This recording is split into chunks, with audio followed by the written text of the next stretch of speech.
This podcast is a member of the Place to Be Nation family. Visit us at placetobenation.com, the only place to be in your pop culture world.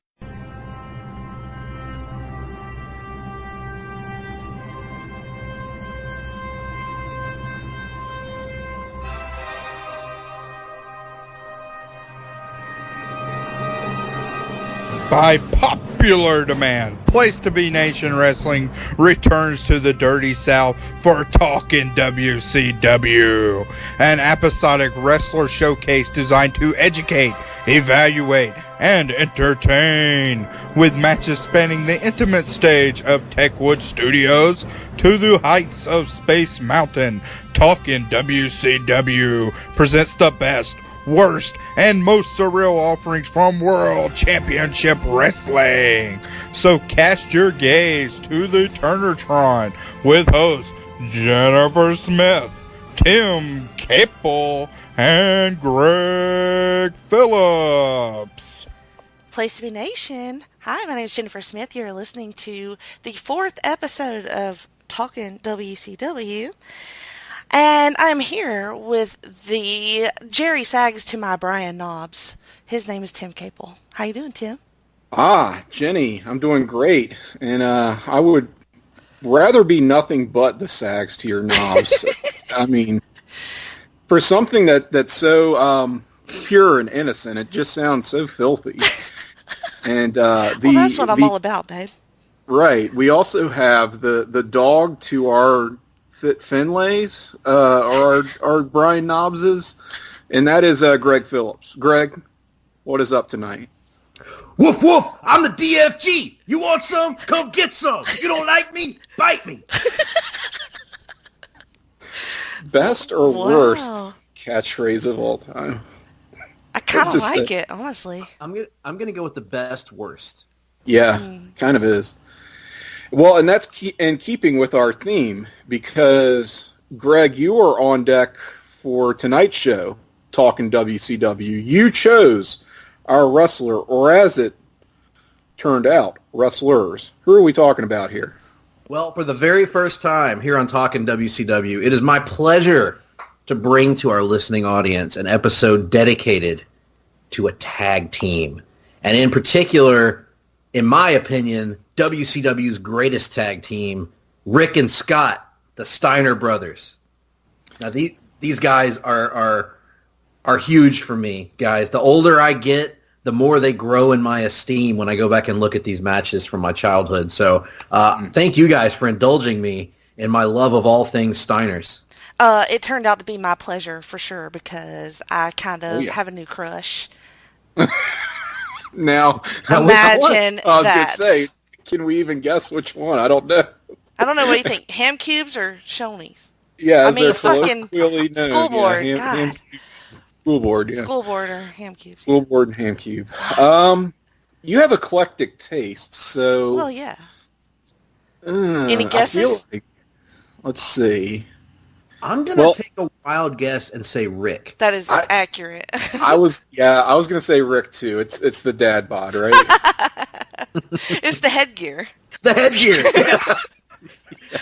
the Rick Steiner earmuffs, as I used to call them. The earmuffs. Oh, my God. I always thought they were earmuffs. I always asked my dad, why is he wearing earmuffs? He goes, they ain't earmuffs. He loved him some Rick Steiner. I talked to my dad today and told him that we were doing this podcast on the Steiner Brothers, and my dad, who hasn't watched wrestling in probably 15 or 20 years, was like, man, I love me some Steiner Brothers. Do you think he'll listen to the show? No. Aw. Not a chance. You killed me. Aw. When you got the mismatched boots, I mean, that's not the love. He'll forget what a podcast is again by the time. Oh, yeah, that's right. Oh. Do you get paid for that, Greg? Unfortunately, no. Yeah. Sorry, it's that internet talk show. Sorry, Pop. It's like radio, except no one gets paid for it. Right. That's an accurate description. Unless you're, going to pimp some Blue Apron or something like that. Or Blue Chew or Blue Chew, yeah. Right. Any product with blue in front of it. Blue's Clues, I'm sure, would be a good sponsor for this show. Oh, no doubt. So we're talking a tag team, and exclusively we chose their tag team matches. So we could always come back later and do just a Rick Steiner, just a Scott Steiner edition. Want to leave that possibility open for the listeners. 100%. And that was a very intentional decision on our parts because, in particular, Scott Steiner has such an interesting transformation, shall we say, later in his career in WCW, and kind of night and day from what you see here. He develops this bombastic, larger-than-life character who sort of, in some ways, defines the end of WCW with the chaotic feel of everything. So I definitely wanted us to one day in the future visit that character as well. And then Rick Steiner. Yeah. Papa no Steiner. doubt. Mm-hmm. And Rick Steiner, what's interesting about him is, he kind of started out as, I won't say a solo act, but quickly became the butt monkey of the varsity club, and then brought in Scott to kind of help him as a partner and as his brother, and Scott kind of took the world by storm. And that's kind of the era we're coming in at, where it's just the two of them as a tag team. Scott Steiner during his Dave Meltzer period. He's looking rather unique, but doing some incredible stuff. Yeah, credit to Scott, by the way, for lending his mullet to Fit Finlay in 1996. Oh, no doubt. Yeah. Finlay took good care of that. Gave it back to him. They kind of traded off for a while there before Scott let it go for good. So, but I think we're, the salad days of Scott Steiner, the Dave Meltzer days, the mullet days, that's all firmly within our timeline of matches we're going to be looking at. And this is a no bullshit episode of Talk'n WCW. Like, I feel like this is going to be pound for pound just the best matches we've looked at, because all of them are very good, memorable, and pretty much the ways you would expect with a Steiner Brothers exhibition. So, yeah, I guess it's just it is. If you love when wrestling looks like a fight, you will love Steiner Brothers matches, right? Because you really get I really get the impression, and we'll talk about this throughout the show, that sometimes these opponents of theirs are just literally fighting for their lives. It's awesome. Yes. I think we joked before the show, every Steiner Brothers match is a near-death experience for their opponents. To say nothing of some of the spots in these matches. Oh, so, Lord. All right, where are we going first? We've got Halloween Havoc, 1990. This was October 27th from the UIC Pavilion. And Jenny, this was your choice. Tell us about this match. It was my choice. I kind of got a soft spot for the Nasty Boys after we looked at Dusty. Okay. So when this turned up on the list, I was like, well, let me watch this. And ended up like really, really, really enjoying it. And I also have a soft spot for Halloween Havocs in general. Mm-hmm. And so I wanted to kind of do that. And after you got, like, I knew what matches you guys picked. So I felt like this one, to me, had a very different feel than the other two, and we'll get to that. But it was a lot more wild, I think, than what I saw in the other two matches that you guys picked. So and Tony looks pretty good in 1990. 1990 Tony, yep. Yes. The question is, when does he not? Well, you're right. I mean, that is true. I mean, I've seen peak Tony, and I enjoy it very much, but I like present-day Tony as well, since I met him recently. Yes, Jenny. That in a move that really, to me, has now redefined our podcast. You're meeting with Tony Schiavone. Yeah, I think so. Well, it redefined a lot of things for me. But he was so adorable and sweet and gracious and nice and excited, and I don't know, I had the best time meeting him. Anyway, love that you're from Dothan, Alabama. Yes, he did love that. I mean, who doesn't? Really? Just his reaction. He just I was halfway expecting him to say, you know something, Conrad? It really, really was. I don't know. I was kind of disappointed. About it. I was kind of disappointed when I listened to their post-Mania podcast and he didn't mention me because, I felt surely he would, but, How many women does he meet at his exactly, that's what I autograph thought. table? Was I not memorable enough? But whatever, that's fine, Tony. Right. Anyway. Hard to get, I guess. And something else that stood out to me quite a bit when I first, because I didn't watch all of the show, right? I fast-forwarded to the match, and I fast-forwarded through some stuff that really, really caught my attention, and I wanted to watch all of the show, but I didn't end up doing all of that.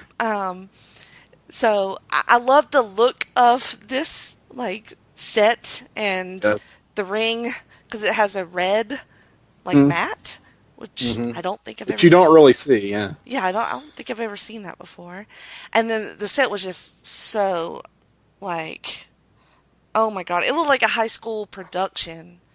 Did it bother you like it bothered me that the WCW was, off-center, was, diagonal sticking out of the ground? But I love that logo so much. That the logo's great. Yeah, and it was just... I just wanted somebody to straighten it, Yeah. It was a little triggering. I'm not going to lie. So everything about it, it has fast forward. I'm like, okay, I'm going to have to end up watching this show in its entirety. But anyway, this is one of two great tag team matches from that show. Yes. You also have Ric Flair and Arn Anderson. I didn't get to that one. Two subjects we've covered previously already here on Talk'n WCW. They took on Doom, and that is, in the absence of, I think, this match here, that would be looked at as a really, really great and best tag team match, probably best match of that show, but it's got some stiff competition here, but I would definitely recommend checking that out. And after watching it again, which I found myself doing, I kind of thought, gosh, I sort of wish I had chosen this for probably the Arn Anderson show. But it would not be out of place on our last episode on Flair either. So maybe good we stuff could do there. a Flair tag episode, and then we could That'd be sneak interesting. it in that way. That would be interesting. Yeah, that would be a challenge. All right, so some things that stood out to me about this match was how it was just on from the beginning. Nasty Boys came out, Steiners came out, nobody fucked around. They just went brawling. And there was a chair shot in the first 1 minute of the match. Right. They were all over the place. It was chaos. That poor ref, I don't know. He was working hard, and nobody was on good behavior. It was just chaos. But in that, there were these spots that were so amazing, and it kept the energy up. The crowd was super hot. They went friggin' nuts for all these great spots. And I really just bought into the rivalry there, even though I've never seen any of the build-up or anything. But JR and Paul E. Dangerously. That's right. A young Paul Heyman. Yeah, that was my first time listening to him on commentary. But anyway, they did a really good job at selling me on their rivalry to that point, and why everybody was so hot at everybody. So I really appreciated that, the commentary in particular. And then something else that I super loved was Scott Steiner selling his back injury for the whole match. He did a really, really great job, and it really, I don't know, it made me wonder, is that something that he's known for? Because I don't know him. Is that something that he usually does well? I don't, off the top of my head, I don't remember him doing that a lot in matches. The Steiners were not, they had matches where they took a lot of heat in the match, where they're getting beat down by the heels, but I don't remember Scott in particular, always selling the back or anything. I think the Steiners just kind of prided themselves on realism in their matches. And so they were, all of their stuff. That's one thing that stood out to me in this match as well is just how real everything looks. Yes. Like it looks like a fight. It looks like Scott is struggling to get by because he's legitimately hurt his back. Mm-hmm. You get the impression that if the Steiners are at 100%, they could tear through the Nasty Boys, but they're not at 100%, and the Nasty Boys are in their environment, drawing them into a street fight. So, yeah, I think it was just the realism aspect that led to such a good job of selling his back. And then, like, Rick was, like, it was like when he would come in, he would just wreck shit. Mm-hmm. And, like, every Real single explosive. time. Yeah, and, like, he looked like he was, like you said, shoot fighting, like, he... Oh, dude. I mean, I'll save a little bit brutal. for later, but, yeah, he's one of the best hot tags in the history of wrestling. Yeah, that's in my opinion. clear. Like, his damn punches and clotheslines. Oh, God, the Steinerized! Yes. Oh, my God. I mean, it was like over and over again. He gets one of them to bleed, Sags, I think, and it was beautiful. I was hoping for blood in that match. You had to have blood in that match. It was so freaking brutal and savage. What did you guys think? I will say this is one of my favorite tag team matches of all time. It's comfortably been in that position for a while. Now, I wondered going into this, Jenny, if you had seen it, or if you hadn't seen it, if you knew it by reputation, because this is a pretty, I won't say historically significant, but just it's always at the top of like greatest all-time WCW matches, greatest WCW tag matches. Of course, going back to 1990, it's so long ago that these days I think maybe it's easy to overlook, but anyone who was really into wrestling in that 90s heyday had this match pretty high on their lists. And the story always goes that this match got the Nasty Boys a job in the WWF. No kidding. Oh, wow. Yeah, the story was that, I don't remember who it was, Pat Patterson or somebody watched this match, and this is the match that kind of got the Nasty Boys on the radar of a team that the WWF really wanted, and within 2 months of this match, they were in the WWF, and they were tag champions by whenever WrestleMania 7 was. Very cool. I can believe that. I can too, because they do a good job here.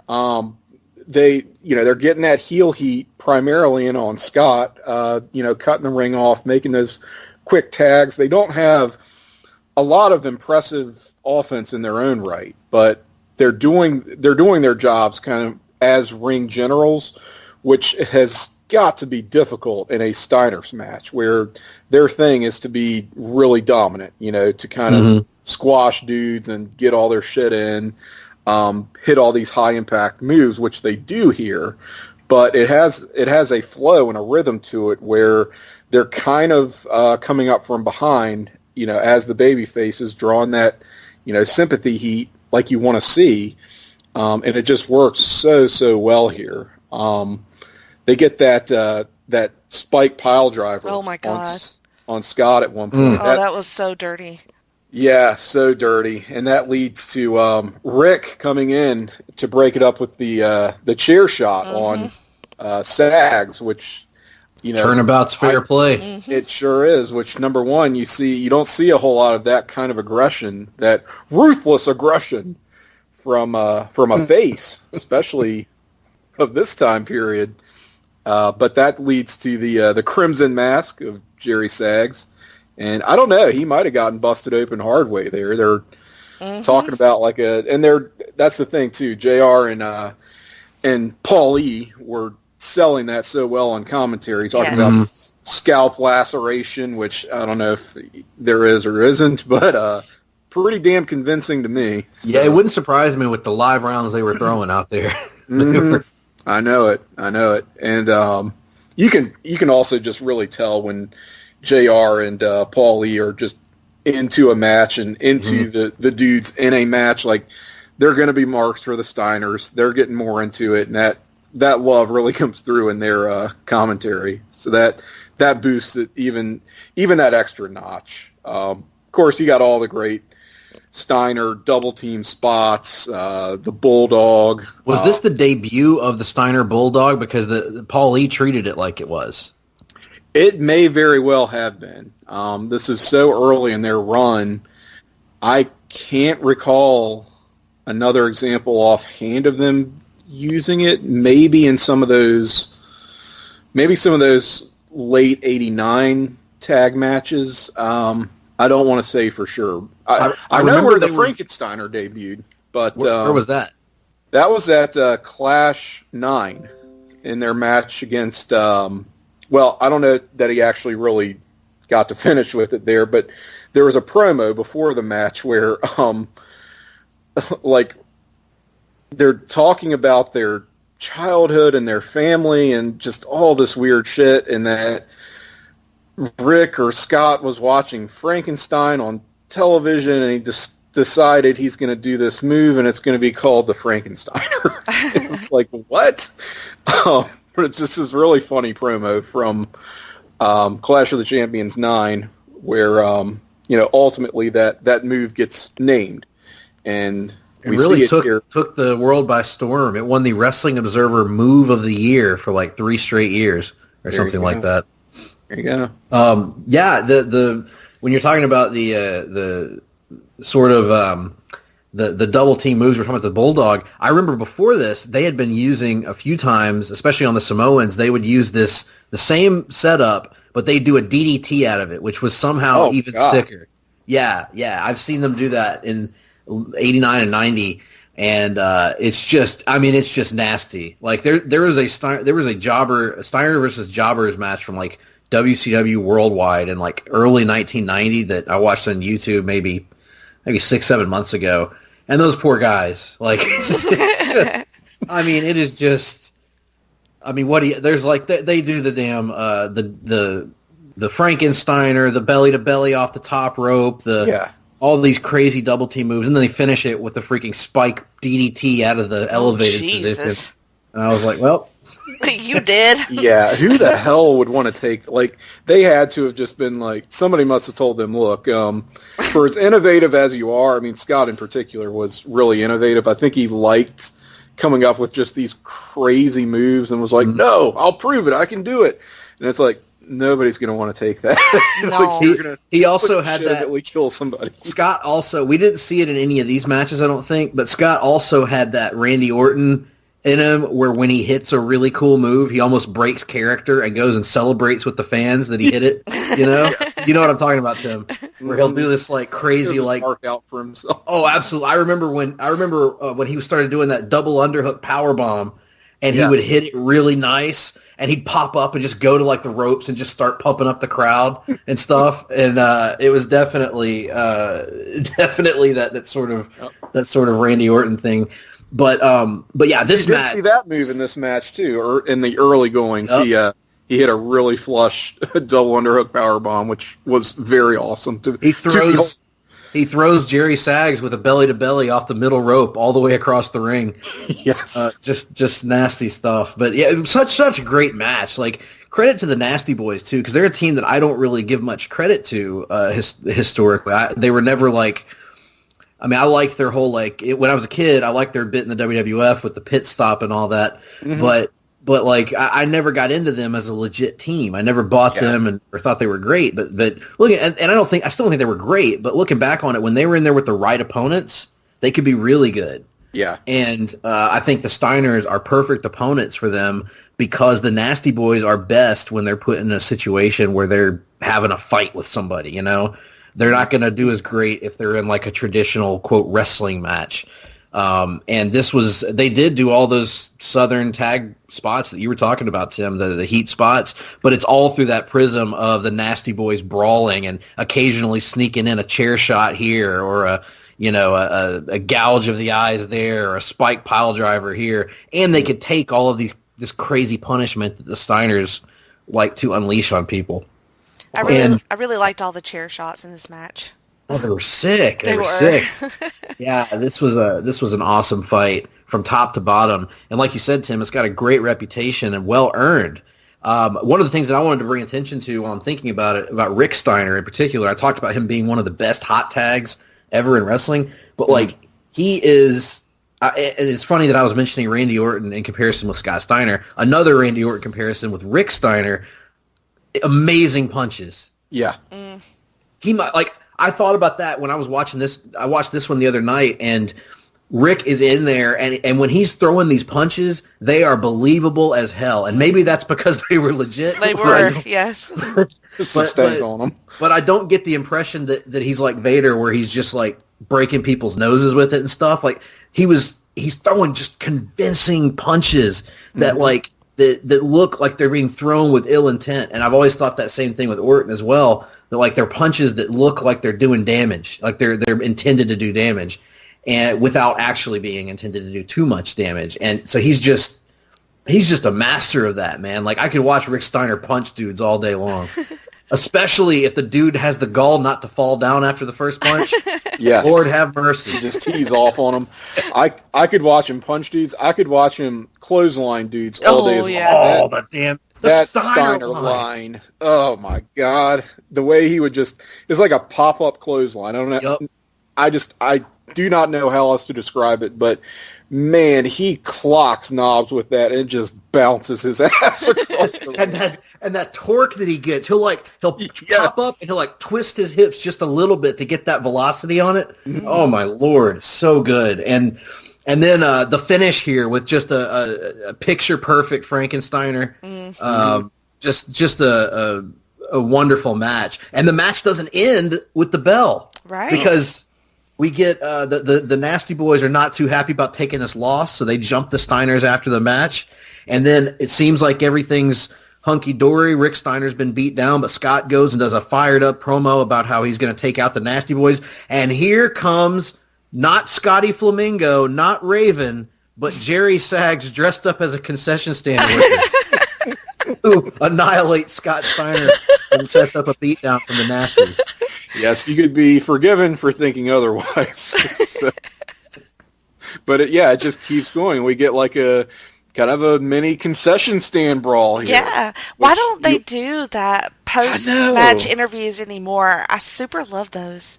Yeah, they're great. They're a great time because they don't let people go off script much anymore. And so these days there was no script. So they're just saying what they want to say. And there's only a few people now that have that kind of leeway. But yeah, they're so good. They're so great. And there's so much you can do with them. You can set up brawls, you can set up confrontations, have somebody cutting a promo after their match and then someone else's music hits and they walk by them and they shove them and say, "Hey, what are you doing interrupting my spiel here?" I mean, what's the deal with that? What are you doing? Huh? Kind of run in there by either Jad or Dice. I'm not sure. But no, this is fantastic. This tag team match, it has everything. It's a brawl. It's a dirty street fight, which the Nasty Boys are in their element, and so many classics in that format. But when you think of that kind of match, you don't think of it as also having real moves, which this very much does. So it seems impossible that you could blend the two, but it works so beautifully here. And I mean, this is an all-timer. So and even the start of the match is perfect because you have, I think Sags and Rick kind of brawl, or maybe it's Knobs and Rick kind of brawl off to the side. Right. But the first thing that Scott does while the Nasties come in with clubbering, the first thing Scott does, he shoots a double leg on Sags and just takes him down instantly. It's like, so this setting right out of the way, the difference in these two teams, these two, as JR reminds us, roughly 150,000 times during the match, college All-Americans in the Steiner Brothers going up against these two brawlers in the Nasty Boys. So, and the commentary, all three of these matches have outstanding commentary. Yes, they do. And JR and Paul E. I'll admit, 1990 is one of my darkest years for WCW knowledge. I have seen very little of that year. We didn't have cable at the time, and so I was very out of the loop on a lot of stuff that was going on after Sting won the title. But going back and watching this, it's like JR and Heyman were instant chemistry from the minute they were on commentary, and that carried through to their 2001 stuff, obviously. But yeah, it was a revelation for me hearing how great they were even in 1990 together. Surprisingly fun year, 1990. I kind of want to revisit it a little bit more now because for the longest time I hadn't seen too much from that year either. And sort of any time I've dipped my toes in, I've been like, maybe this is a better year than I've really ever considered. So, yeah, this fantastic all-time match from a fantastic pay-per-view and a pretty fantastic year for wrestling. So, well done, Jenny. Why, thank you. I mean, yes.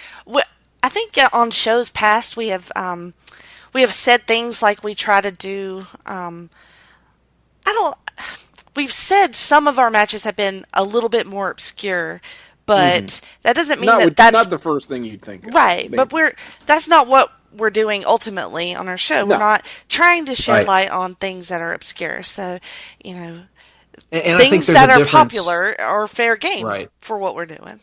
Right, and I think there's also a difference in like Ric Flair, popular and well-known, versus the Steiner Brothers, because they're not in the WWE Hall of Fame for a variety of reasons, and they're almost kind of forgotten to history in terms of the mainstream because they don't get mentioned on WWE television hardly ever. So I think in their case, their more popular matches really need to get attention put on them so people can remember how good and how memorable they were.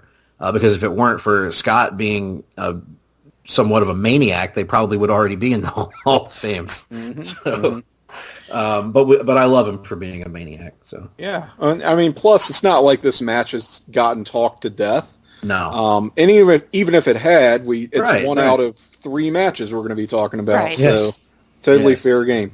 So speaking of other matches, we are now going to 1992. It was Wrestle War, May 17th in Jacksonville, the Jacksonville Memorial Coliseum. Greg, this was your selection. Bring us in, if you will. Absolutely. And right off the bat, I want to say I need to revisit this entire pay-per-view because this is a pretty damn good card. I mean, Brian Pillman versus Tom Zink, former tag team partners. The Steiner's match, of course, the legendary War Games match in the main event. Considered by many the best WCW match. And on the undercard, you've got the Super Invader versus Todd Champion. Oh. So that's pretty one to keep an eye on, yeah. Absolutely. Well, so when I went into this project, I will admit, I picked the Steiner Brothers because I love them so much, but I went in with the idea, with one thing in mind. I have got to pick a match of the Steiner Brothers versus a Japanese tag team. And I didn't know which Japanese tag team. I don't even think that it matters which Japanese tag team, but I needed the Steiner Brothers in there with a Japanese tag team because the Steiners are just different when they think that they're working under Japanese rules. They're just, they don't think there are any bounds on what they can do in the ring. And so I picked a match that I had seen before. In full disclosure, I watched this about really only about 2 years ago, probably. I saw it, and I remember I watched this match, and I was giggling. So I had to call somebody, and I called my good buddy and fellow hard-traveling fanboy, Nick Duke, and I said, you've got to watch this Steiner Brothers match. You just have to. I don't know if you ever did, but I just rattled on about him, about how great this was and how amazing it is and how it's just, because he had talked to me about how he enjoyed watching, he was watching the 93 Raws and how the Steiners were just obliterating these random nobody tag teams on Raw every week. And this, so I was like, but I knew that I wanted to get a Japanese team, and I saw this match, and it stood out to me in particular because the team that they're against here, the Steiner Brothers against the Japanese tag team of legendary wrestler Tatsumi Fujinami, who briefly held a claim to the NWA World Heavyweight title. And a guy that invented that first Super Brawl with Ric Flair. 91, so in a not the greatest match in the world, but sort of a historically significant match for what it was, and how they got a little bit cute with the the distinction between the NWA World Heavyweight Championship versus the WCW World Heavyweight Championship. I thought that was a little bit clever. Yeah, and it certainly led to some interesting stuff down the line. It did, very much so. I'm not sure how well that played with the The championship committee, if you will. And then Fujinami's tag team partner here is a guy I had never heard of before this match called Takayuki Iizuka. I'm not the most well-versed in Japanese wrestling. However, this Iizuka man stood out to me on account of his hot pink trunks that he was wearing. Of course. Me too. And I was like, hey, he kind of looks like the model Rick Martel if he were born in Japan. Mm-hmm. And so anyway, I picked this match, and it's about an 18-minute match that the best way that I could describe this is, and I wrote this in my notes, this is a fucking war. Mm-hmm. Like, this just feels like combat. I'm an MMA fan as well, and this didn't feel too far removed from like everything. Everything looks legit. The takedowns, the leg work, even the mat work, like the headlock exchanges and stuff like that. It looks real. It looks legitimate. And poor Iizuka gets his nose broken very early in the match, and that kid shows so much heart. He does. This match, like he keeps coming back in and taking his whooping. And but it's a clear nose break, as clear as day when it happens. Like the Steiners do this a badass tandem move that I had not seen them do, where Scott picks him up over his shoulder like he's going to do like a Canadian backbreaker or whatever, and then Rick comes off the top with an elbow. Oh my God! And just lands on top of the kid. Yeah. And crushes his face, and then Fujinami comes in, and immediately after Fujinami comes in, Rick does a quick switcheroo, go behind, and throws him with a German suplex that just annihilates him. And yeah, so from the get-go, I knew this was going to be a war. I knew this was going to be a battle. And the great Fujinami holds the match together on his end because Iizuka is just trying to keep his wits about him. But, man, they keep fighting. They keep bringing it to the Steiners, this whole match. Some of my notes here, the German on Fujinami from Rick, the broken nose on the double team. Scott Steiner comes in and hits this beautiful tilt-a-whirl slam on one of them. I don't remember which one he hit it on, but it just looks like he could have swirled the guy around on an infinite loop if he wanted to. and it's just beautiful. I cannot express to you the weird aesthetic beauty of the Steiner brothers throwing men on top of their heads. Yes. It's I shouldn't like this, but I love it.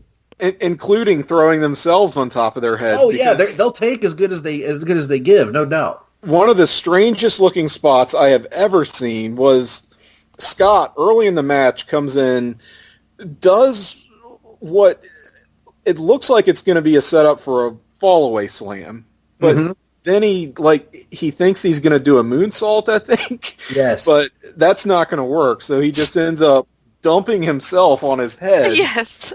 And he does it like twice. The second one wasn't. Yeah, the second one he lands. Yeah, he does. This was a move that he had actually pulled off before. It's like a moonsault slam, which is insane to think about for his size. Yeah. But he didn't pull it off against Fujinami. And just the advisor's like, I don't think he got all of that one, Jim Ross.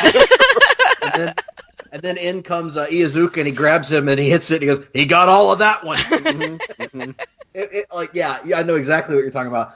Poor Scotty spikes himself on his head at another point in the match where he falls out of the ring and spikes himself on the apron at one point.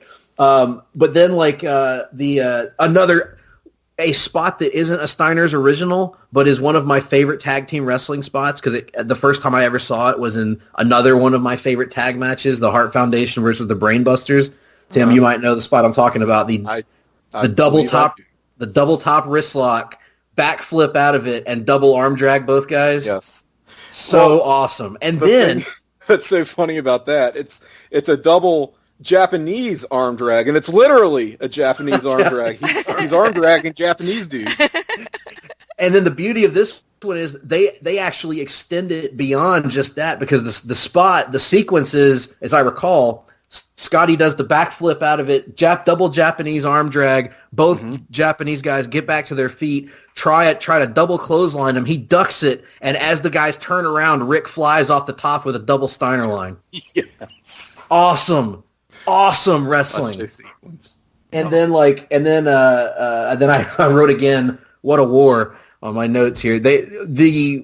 Everything about this match is just when I say it's beautiful, I don't mean that in terms of like you would think like an RVD and a Jerry Lynn match or something where it's just great choreography or whatever. It's like, it's just, to me, it's high level pro wrestling that looks legit, feels legit, but still has cool stuff happening. It's not dudes laying on the mat trading hammerlocks or whatever. Right. It doesn't feel like a dance. It feels like a fight, but it's a very well crafted fight. Absolutely. That's a great way of putting it. And the heart of Iizuka to stay in the match with the broken nose and to keep coming back for more, the veteran tenacity of Fujinami, and then just the unmitigated power of both of the Steiner brothers. Rick comes in at one point, and there's a point where I thought he got legit heated at Fujinami because he comes in and just starts, I mean, throwing bombs on the dude, and I'm like, you're gonna knock him out, buddy. You better pull back a little bit, Jesus. But yeah, oh my God, how have we not talked about this yet? Sorry, guys, I'm turning into a little boy. No, I think I know where you're going because I've definitely got. That's the thing. Like my notes are just all like, what about this spot? Yeah, what about this too. spot? Marking out over moves. They pick him up. We don't ever do on this show, so that's the great thing about it. Man, they pick him up in the classic Doomsday Device position. And dude comes off the top rope, and Rick catches the motherfucker in a belly-to-belly suplex. Yes. Are you kidding me? Like, who does that? You kidding me? Good Lord. Oh, good Lord. Good Lord. I really liked, I think you kind of hit on it a little bit, but I really liked the little kind of subplot there between Rick and Fujinami. And it's like they were kind of on the same level. You know what I mean? Like, and they're the two veterans of the match. Right. That's how I felt. Like once they got into it, it felt a little bit harder. And then the two other guys were a little bit more like showier. So their stuff seemed like legit aimed at each other. And but there, like you said, there's also this level. It feels like sort of, I don't want to say dignified because that sounds a little bit extreme, but I just mean like respectful. Like it feels like these two teams, they are fighting tooth and nail, but they're not fighting tooth and nail because they don't respect. They respect each other. You know, like there's a level of like these are just four tough dudes, right? Two of which just happen to be bigger and stronger than the other two, but they're all going at it tooth and nail the whole time. And boy, it's just so fun. I love this match. I love the commentary from Jesse the Body trying to add a little bit of a how would you say a USA versus the world element to it? Something like that. A very nationalistic or excuse me, patriotic. Patriotic, yes. Because JR is talking about the athletic credentials of everybody, and they're like, and this is about, of course, to win the #1 contendership to the IWGP Tag Team titles, which the Steiner Brothers lost recently. It's about a lot more than that, Jim Ross. Where are the Steiner Brothers from? Detroit, Michigan. We all know what's in Detroit, Michigan, the big three automakers. And we all know what's in Japan. Mazda, Nissan, Toyota, the car companies that are putting our hard-working men and women out of business. And then JR, well, those comments are, of course, by Jesse the Body Ventura and do not represent the thoughts of World Championship Wrestling.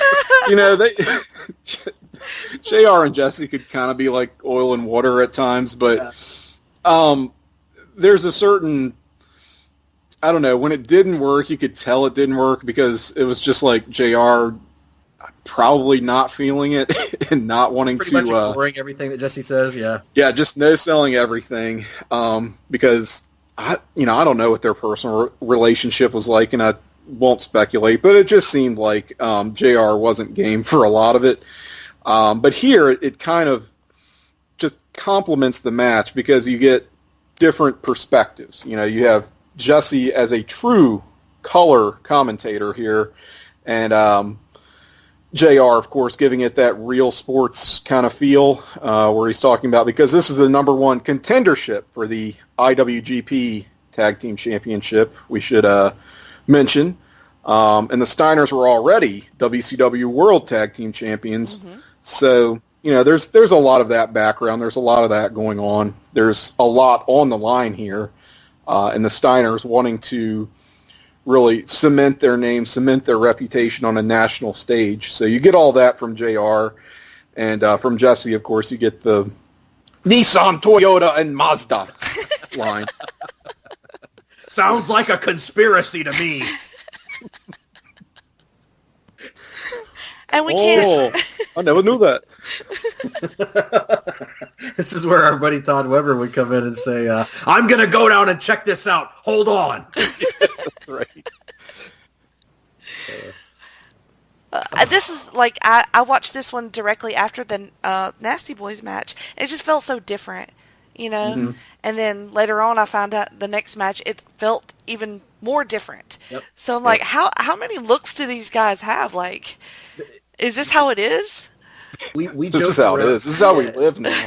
Yeah, we joked around earlier about how the Steiner brothers, you know, they have their thing that they want to get all their shit in and all that stuff, but they're also such a versatile tag team because you have the crazy ass brawl with the Nasty Boys. You have this sort of classic Japanese tag team, strong style, whatever that means, encounter between the two teams. Then the next match that we'll talk about is this powerhouse versus powerhouse, big dudes just throwing each other around pretty much recklessly. And then you've got like something like my favorite WWF tag match of the 90s is the Steiner Brothers versus Bret and Owen Hart, which is like a 30-minute just totally, completely different match from any of the three that we're talking about here today. Completely different style and everything, and it's equally great. So that's amazing. Yeah, they're such a great tag team. No doubt. So, and that was our second match. I think was the longest that we were going to discuss. This one feels like it was longer than the Nasty Boys match, although I did not take down match times. I will tell you though, this was the first time I had seen it as well, and really went in, with a lot of, really looking forward to it because, as you said.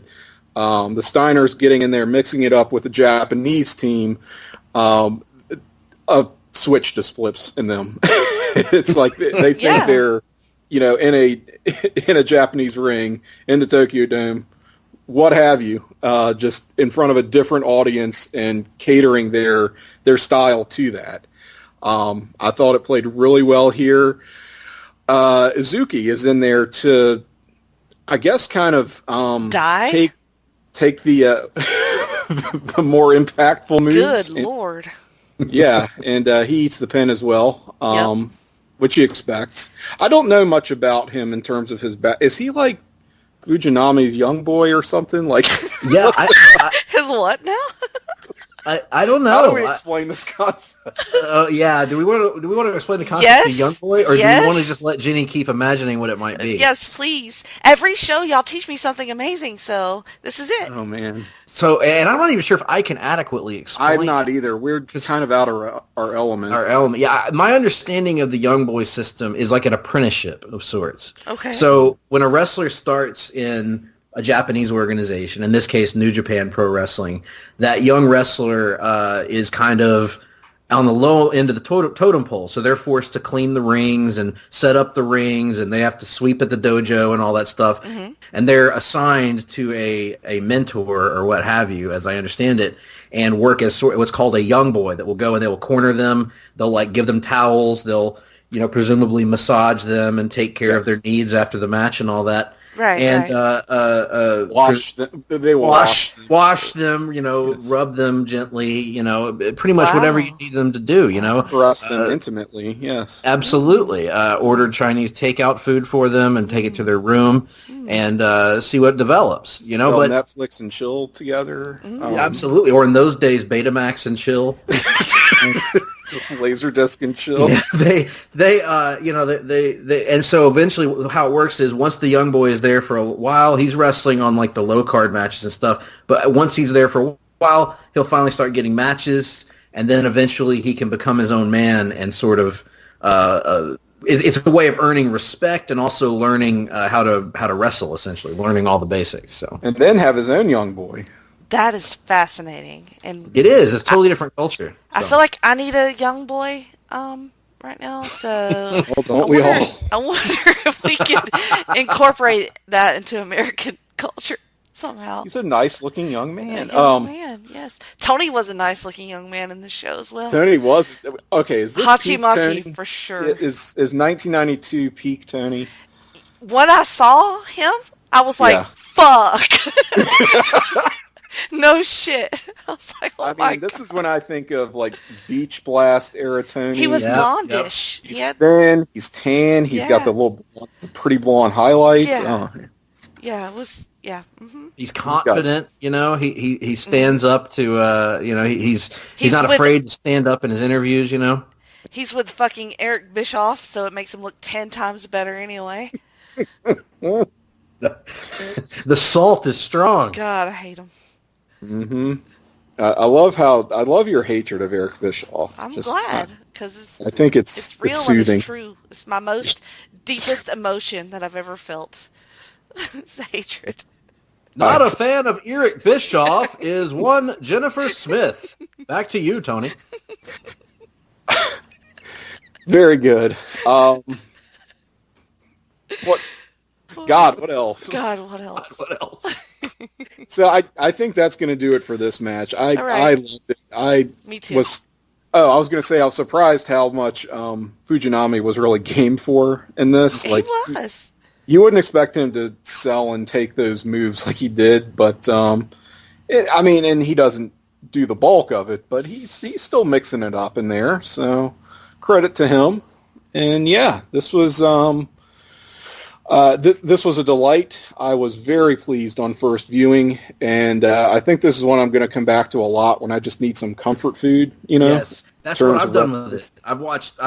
It's sort of one of those matches that I turn to when I just need to pick. It's weird that the Steiner Brothers matches really are like pick-me-ups for me, just because they're just so joyful. They're so joyful in their destruction of people. I need to watch something violent and intense right now. Can I just say, if I had like a time machine and I was forced to use it to create fantasy wrestling matches instead of something useful, I would like to see a tag team contest featuring the Steiner Brothers against Big Van Vader from like 1992 or 3 and Brock Lesnar. Oh, Holy God. shit. That's what I want to see. That would be so much freaking fun. I think that would break the earth in half. Yeah. I think it would just split right down the middle. Oh, fun times. Oh, yes. That is a topic for another day. Just historical, across time, across decades, fantasy matches that could produce some incredible encounters. Maybe you and Nick could talk about that on What If. On What If Wrestling. What Maybe If so. wrestling. Yeah. What Not a bad idea. if time travel were possible? And we were only allowed to use it for wrestling. Yeah. High concept, but I like it. Me too. Everybody can relive the match you've always wanted to see when Frank Gotch steps into the ring with Ken Shamrock. Oh, Jesus. All right, so we've got 2 matches down, 1 match to go. But before we do that, we are going to take a break here, pay some bills, and get some relief. Let you, the listeners, get some relief as well. But when we come back, we are continuing our trek forward, not time traveling, but stopping over in a year that we spent a little time in on this show previously. So stay with us, and we will be right back. Steinerline, Steinerline. Steinerline! Steinerline. Steinerline! Promotional consideration paid for by the following. Place to Be Nations, JT Rosero and Chad Campbell here. We want to let you know that we have over 24 podcasts available on iTunes, Stitcher, Google Play, and PlaceToBeNation.com. We now offer them to you on 2 great feeds. On the Place to Be Nation Wrestling feed, we dive into topics running the gamut from today's WWE to the glory days of yesteryear and the ins and outs of the territory days. In addition to our full-length shows, we also deliver to you special pod blasts on topics old and new. The Place to Be Nation Pop feed is a veritable treasure trove of great content, offering tremendous shows covering the land of movies, television, life, comics, and sports, brought to you by the most knowledgeable and insightful folks in the podcast world. You can find all these great shows, plus archives of our past podcasts from over the past 8 years as well by subscribing to both feeds on iTunes. And while you're there, be sure to rate and leave feedback as well. All of these shows, plus others, available on PlaceToBeNation.com, where we cover pro wrestling, sports, movies, comics, plus in-depth search projects, and much more. Be sure to support our site by using www.PlaceToBeNation.com/Amazon when doing your online shopping. We want to thank our friends at Boneheads, Wingbar, ProWrestlingOnly.com, and TheHistoryOfWrestling.com as well. Be sure to follow us on Facebook, Twitter, Instagram, and Tumblr. PlaceToBeNation.com, the only place to be in your pop culture world.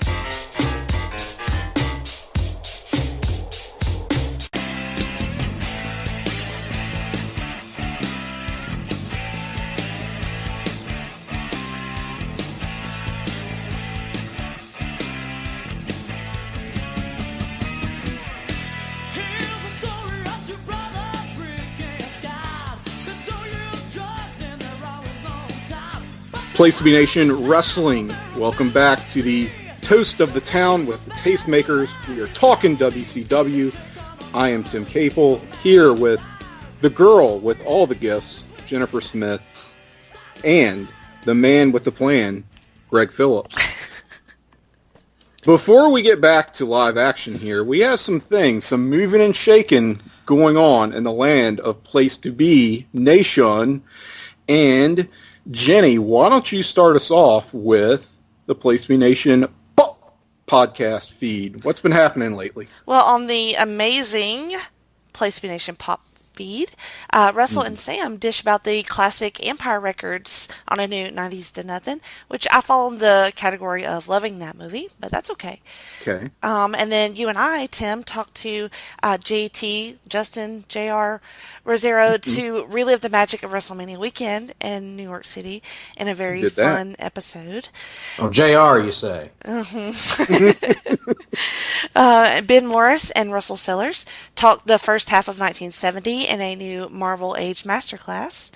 Adam and Andrew deliver in-depth playoff previews on a dual offering of the NBA Team podcast. And the manager, Todd Weber, and you, Tim Capel, look at the Uncanny X-Men number 136, plus more in the latest episode of Conversation Comics. Greg... There's always plus more in all episodes of Conversation Comics. And I love it. It's a great show. And then you, Greg, and Nick reviewed Shazam for Shazam Month. Mm-hmm. How do you say Shazam, Greg? Shazam! There you go. And actually, to update this, we actually, in our most recent episode, reviewed, what was it? The graphic novel, Power of Shazam by Jerry Ordway. Oh, yes. Nice. And then Cowboy and D'Amato were back in the saddle with the new This Week in Sports, and they catch us up on everything since the Super Bowl. The manager, Todd Weber, again welcomed JT again in Binge Please as they talk the Netflix Marvel Universe and Daredevil Season 1.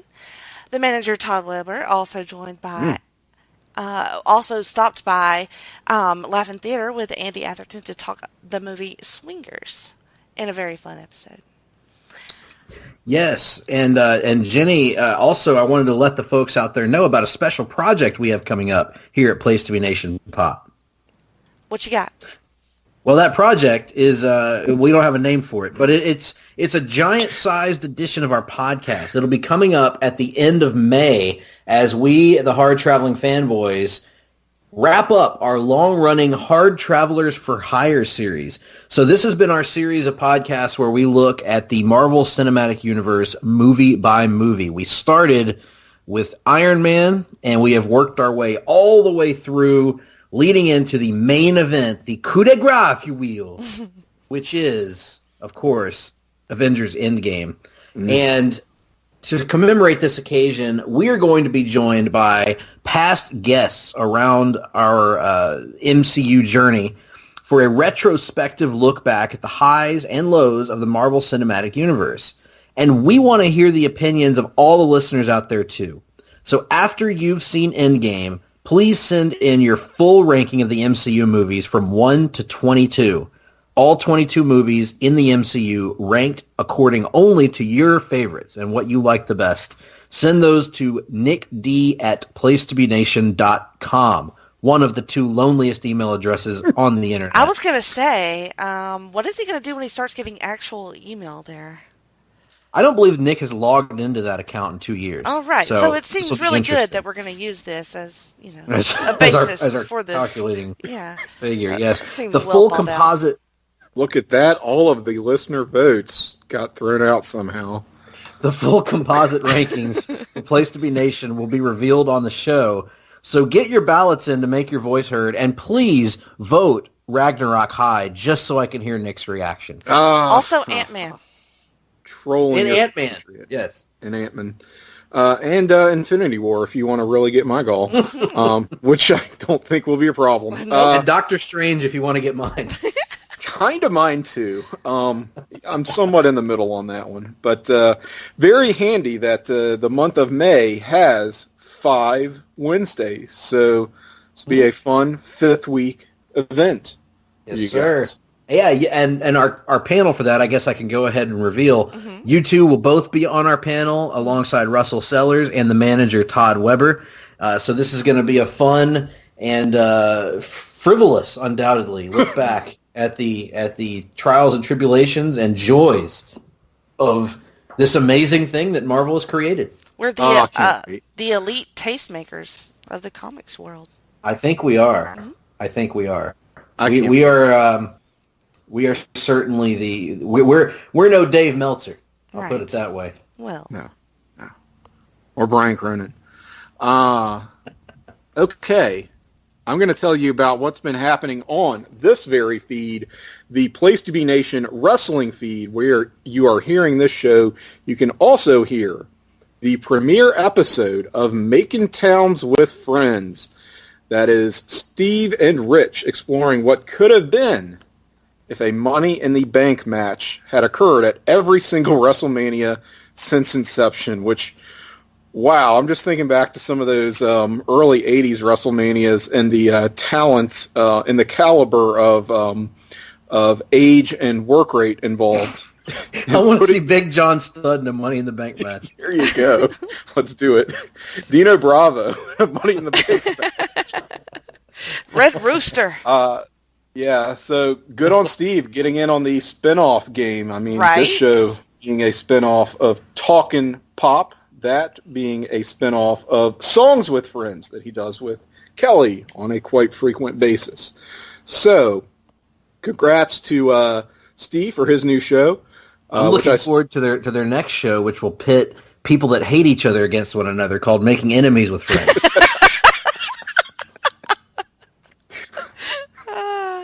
How to Lose Friends and Alienate People. Yes, my favorite. I think I wrote that book. We also had... On Facebook. You got to add that part. On Facebook, yes. Yeah. Well, apparently in real life, too, because Facebook is the same thing. On the Place to Be podcast, the Mothership, JT and Scott were joined by Todd Weber. Busy month for the manager, now owner, Todd Weber. He joined them for episode 517 to break down the March 1989 MSG House Show. And you had JT and Chad Campbell with a brand new Wrestling Warzone, finishing off the year 1995, talking Starrcade. That was a pretty good show, near and dear to my heart. Yeah, I was going to say, I'm looking forward to listening to this one. I hope that JT and Chad enjoyed that one as much as I do whenever I watch it. Me too. Very much so. All right, so following on from 1995 Starrcade, we are now entering the year of 1996 to continue our discussion of the Steiner Brothers and some of their great matches. This one sees us in the Baltimore Arena for the Great American Bash. It was June 16th, and it's the Steiners versus Fire and Ice from the opening of that show. This was a shorter match, about 10 minutes, but thought it set a really good pace and was a hot open for what would prove to be a really hot pay-per-view. Yep. set the tone nicely for the evening. It's kind of a hot mess, but really entertaining, some really good spots, doesn't overstay its welcome. So you might call it a microcosm if you're being a snobbish elitist analyst, as I like to be sometimes, tastemaker that I am. And I will say that the team of Fire and Ice are something to behold. I don't really know how to describe them if you haven't seen them. It's Scott Norton and Ice Train, which I think most people are familiar with Scott Norton, right? He was such a kind of journeyman wrestler of the 90s, kind of a mainstay in that late 90s WCW scene. And a badass. And a legit badass, yes. He sort of has that friend's mom's new boyfriend look to him, even before Bobby Roode would really run away. Robert Roode, thank you very much. Robert, excuse me. And Ice Train just, he has a somewhat bizarre affect. He sort of, I'm kind of dancing around. I don't know how to describe in an audio. Dusty refers to it at one point as boogie woogieing a little bit. Boogie woogieing a little bit, yeah, which he was. He's sort of, you know what it is? It's sort of like how we were talking video games, the SmackDown series in particular during the break, peek behind the curtains here, how the sausage is made. And I remember in the early installments of that series, the create a wrestler, you could give them different like fighting stances and styles, and some of them were rather exaggerated. And he is like one of the more exaggerated create a wrestler default modes. It's the only way I know how to describe him. But they're pretty... It's funny you should mention that, because I was just thinking that Scott Norton's physique is built like the generic THQ AKI wrestler build on the N64.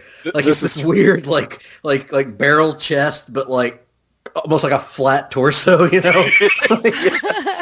It's a very strange situation. No, you're not wrong. I can definitely feel you there. But I mean, I haven't seen a ton of them as a tag team. It's one of those, like, they fought a bunch of times and then formed a respect tag team and then broke up and fought a bunch more. Like, it was just, they didn't really do anything. They aren't really notable as a tag team. No, not as notable as Vicious and Delicious, for instance. Oh, God, yeah. Don't get me started on Vicious and Delicious. Could have maybe pulled a match from their repertoire if we dug a little deeper here. But no, I went for this because it's a good just Hoss-style beatdown match where you think of the worst example of a Hoss match is just slow and plodding and all strikes, but barely even that because they just get gassed so quickly. The powers of pain versus somebody. Yes, versus anybody, right.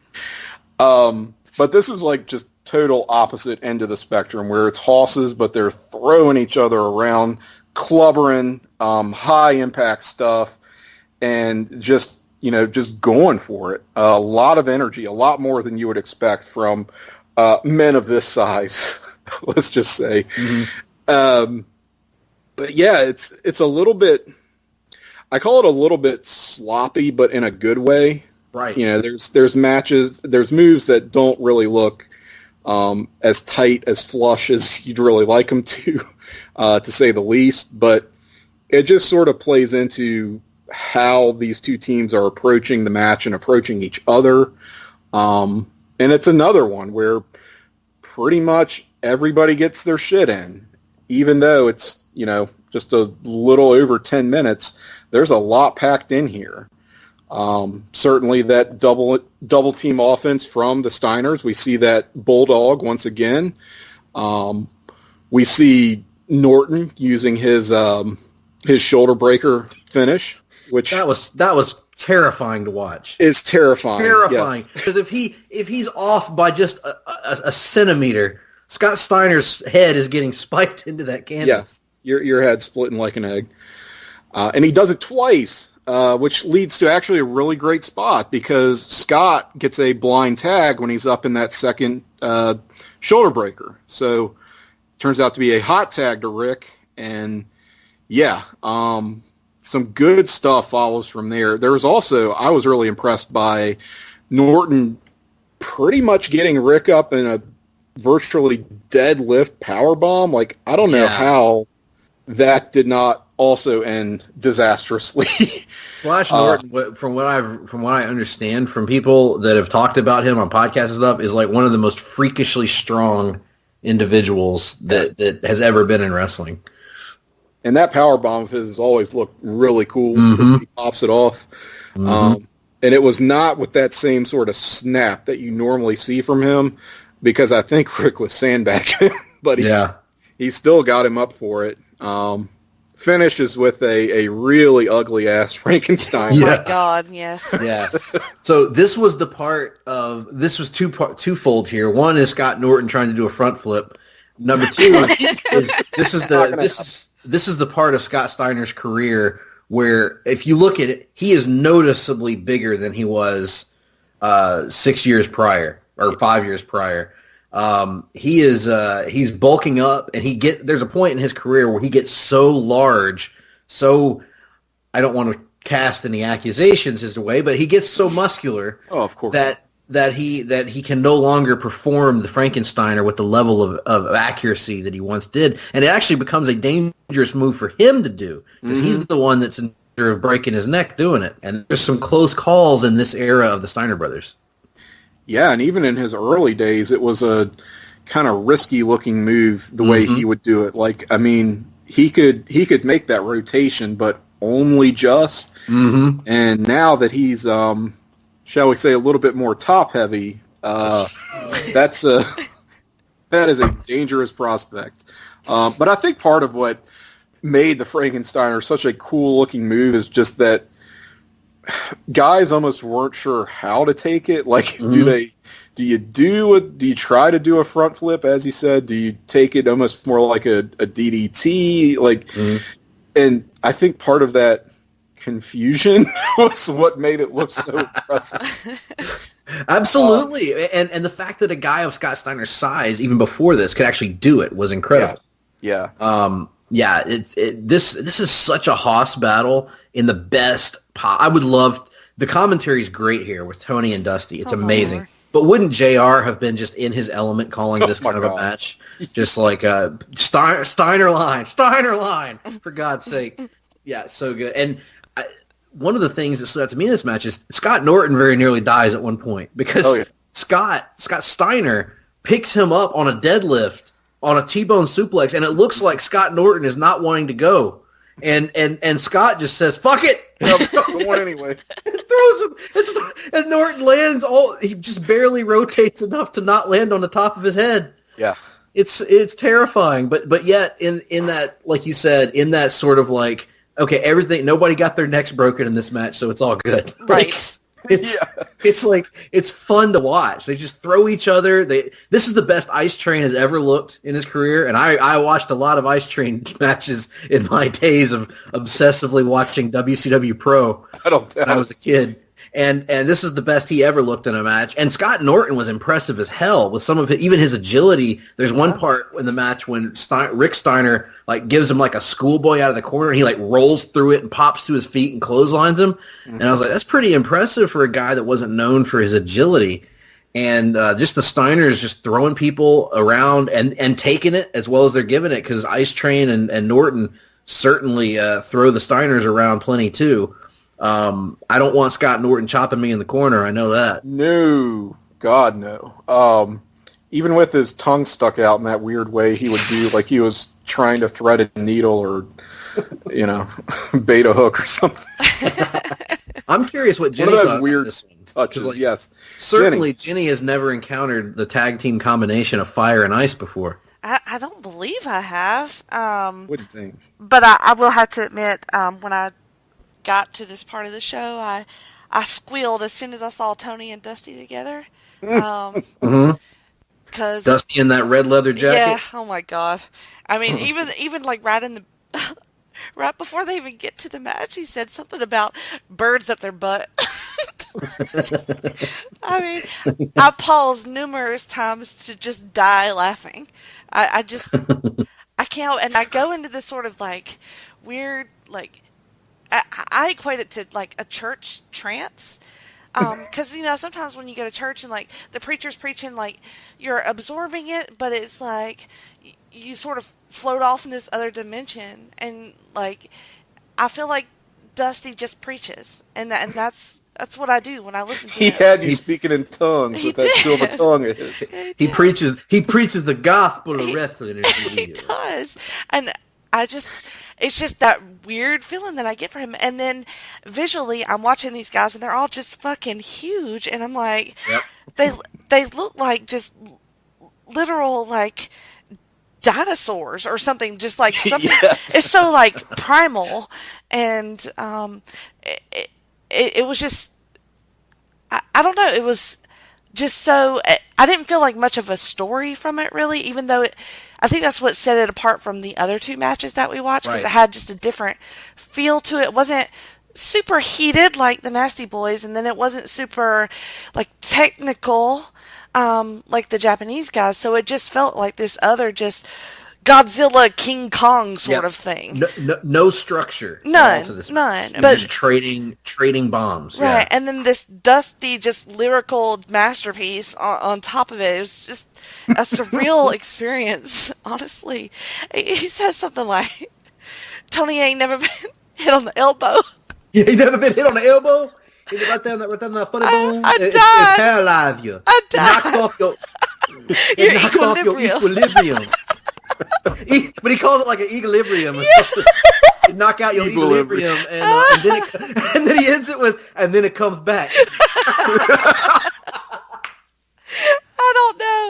don't know. I just can't handle it. I just stopped. I just paused it because it was just so wonderful. Like, I can't do anything but gush about Dusty. And I mean, there was some wrestling too, but I mean, good God. Yeah, the wrestling is pretty much devoted to four enormous human beings just fixated on throwing each other around the ring. Yeah, pretty much. The extent of it. Give me more. Yes, it's wonderful. They're just possessed. I feel like doing a Ric Flair giggle whenever I watch these matches. Me too, I did. So yeah, I mean, that was my match, and I chose it because I've seen it before and kind of considered it a little bit of a hidden gem. Figured, Greg, that you had probably seen it. Was pretty sure, Jenny, you hadn't, and I think there's a lot of listeners too who maybe haven't seen it. So go check this one out. It's sloppy, but in the best kind of way. Just do it for Dusty, if you got to do it. I mean. And do it for Dusty, yeah. And while you're there, watch the rest of this pay-per-view, because it's really good. It's sneaky great. Oh, my God, yeah. Who else was on this one? This had a Sting and Lord Steven Regal in a crazy, shockingly great match that I had never seen until like 2 years ago. It had Lex Luger and the Giant in a shockingly fun match. What? And it has the Outsiders power bombing Eric Bischoff's ass off the stage through a table. You won me back with that one. It has Rey Mysterio in his WCW debut, I believe, against Dean Malenko for the Cruiserweight title. And that's a great match. And yeah, I mean, I don't remember what else was on it, but it has it has the take the money.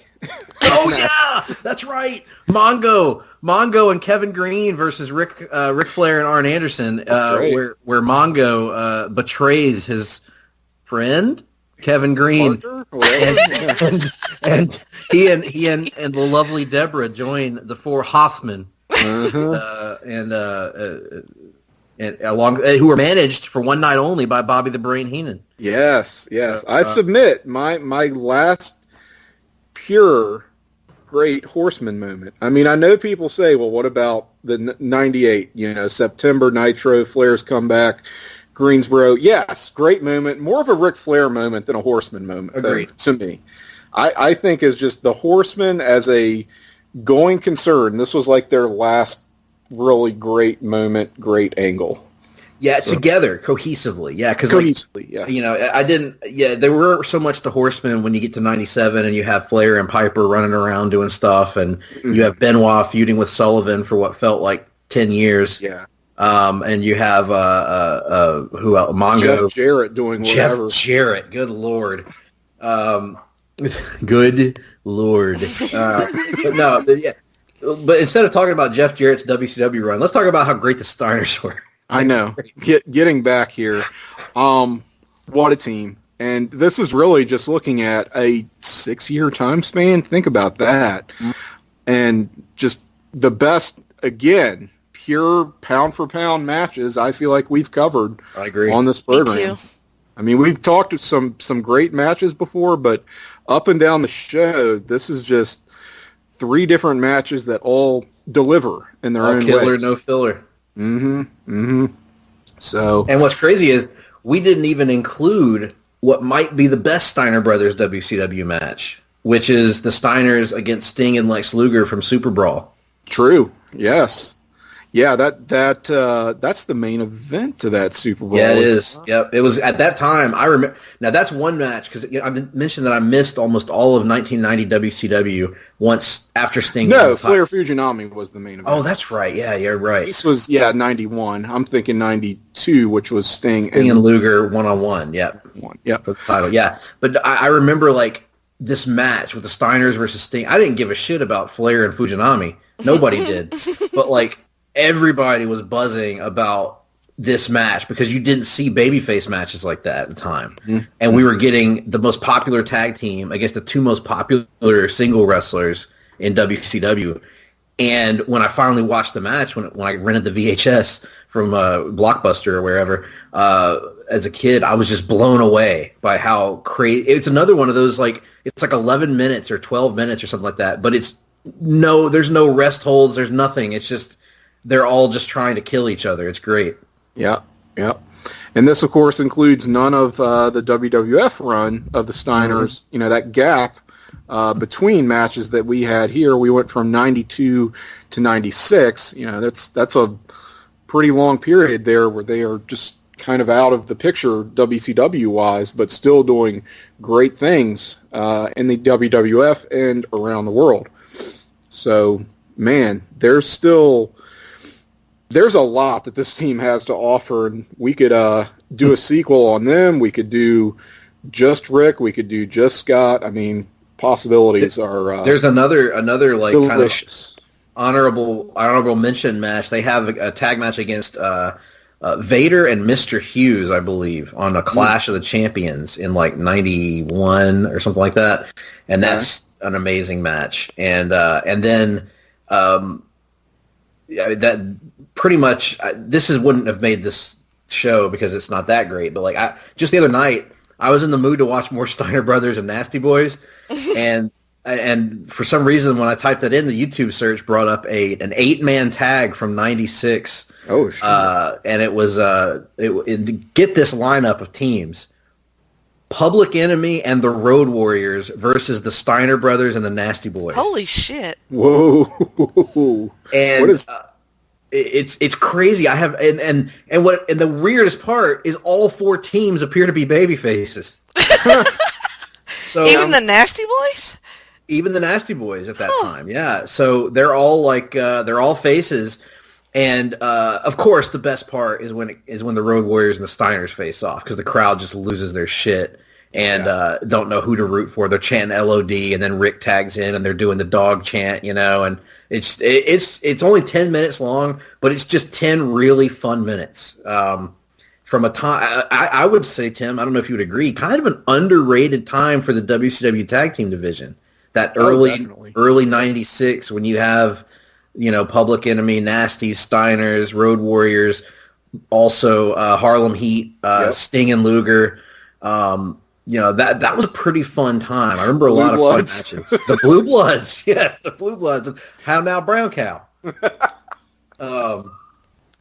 Good stuff. We got so much WCW. That's what's beautiful about this show, guys, and I'm so glad that we get to do this every month because there's just so many WCW gems that are out there that people need to hear about. Yeah. Well, whose turn is it to pick next? Is it Tim's? I believe it's yours. I believe it's yours, Jenny. Okay. Well. Do you have a pick? Oh, gosh. Lex Luger. And no. No. Is it Sergeant Buddy Lee Parker? Is it Craig Pittman? Or Cobra? Cobra, for that matter. Is it Kurosawa? It might be Kevin Sullivan. Oh, God. Oh, Lord. Here we do a Kevin Sullivan episode. Should I do that to y'all? I don't know. You know what? I think you should follow your heart, Jenny. Well, we'll see. We'll see what I come up with next time. All right. So stay tuned for our next outing. Possibly Kevin Sullivan. Possibly someone else. But we will definitely have another outing. That is for sure, because Talk'n WCW is forever. WCW is forever. And we got to get out of here. But before we do, Jenny, where can folks find you on the social media platforms? And is there anything else you would like to point them to? The only other thing I wanted to mention was a new episode of Geek and Sassy dropped today, in which Miranda and I looked at Doom Patrol Volume 1 from 2016.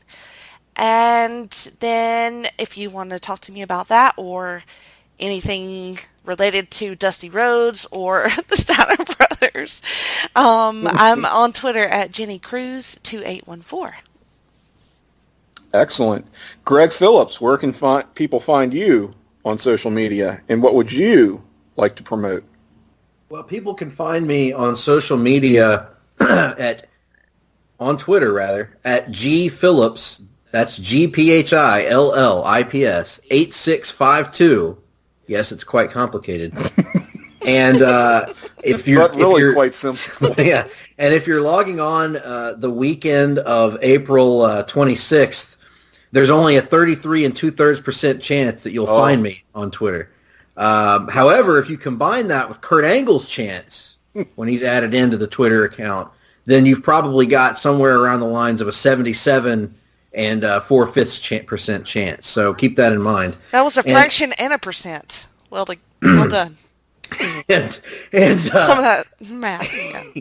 and if you, as far as what I want to promote, let me just promote the Hard Traveling Fanboys right now. We are rolling. We are in the midst still of Shazam month, and we have got another episode in the can right now that will probably be out by the time you hear this, and it is about it wraps up Shazam month with a look at the rather unique 1970s Shazam show. And for that, we're joined by the manager, the very busy Todd Weber, to lend his insights on this rather peculiar show that I had told Nick may be a contender for one of the worst things we've ever watched on the show. Oh, my Jesus. So that's a must-listen, then. That's saying something, because we've participated in some of those. One of those, anyway. It's not quite Teenage Mutant Ninja Turtles: The Next Mutation, which we said set the bar impossibly low, but it's flirting with it. It's flirting with those some of those bad things that we've watched. So certainly was a unique experience. And then other than that, May is going to be dedicated to Earth's Mightiest Heroes, the Avengers. We will be talking Avengers comic books, Avengers video games, everything under the sun, and of course, Endgame. Man, what a month April is. You can find me on Twitter. I am at Cyke68, CYKE68 on Twitter. And I'm fat! Well done. I wasn't expecting you to say that. Well done. You know what? I wasn't either. It just felt appropriate. Jenny, you know what? What, man? You and I appeared recently on the Looking Forward, Looking Back podcast with Andy Atherton. We sure did. That will be appearing probably around the time that you're hearing this podcast, it will be on the Place to Be Nation pop feed. I almost forgot myself there for a minute. Yeah, you did. We will also have an episode of the Marvel Age podcast that will cover 1970 Part 2. That is scheduled to drop on April 30th. I am one quarter of that show. Again, on Place to Be Nation Pop. But with all of that said... Well, let me mention one more thing that I forgot to mention earlier. Please do. I was part of a little group of staff members on PlaceToBeNation.com in which we did a pay-per-view draft, and there were 8 of us, and we had a 30-round draft for all, there's like, you had to have a certain number of WrestleManias, SummerSlam, blah, blah, blah. Anyway, you can go to the article on PlaceToBeNation.com, and then you can read all of our drafts, and you can read all of our defenses of our drafts, which mine was the best, and then you can vote for me because mine was the best. So you can do that at PlaceToBeNation.com. Very, very good. This is a great project, and it was really fun. I know, Jenny, you showed WCW a lot of deserved love. I did. On your list. Mm-hmm. And I also want to mention that I was on an episode of The Great Debate recently with Andy Atherton, John D'Amato, and Chad Campbell, and we had a great time talking sports and pop culture and a little bit of horticulture as well. It was a great listen. I like that show a lot. Well, with all that said, guys, you done it now. We've run long, and the Sharpies are coming out. Oh, Jesus. We are about to get Steinerized! And we will see you next month. Everybody take care. Night. Tony, adios. You ain't never been hit on the elbow? I don't know, Jim Ross. You tell me. And knocked off your equilibrium. We've lost our equilibrium, but then you get it back. Then you get it back.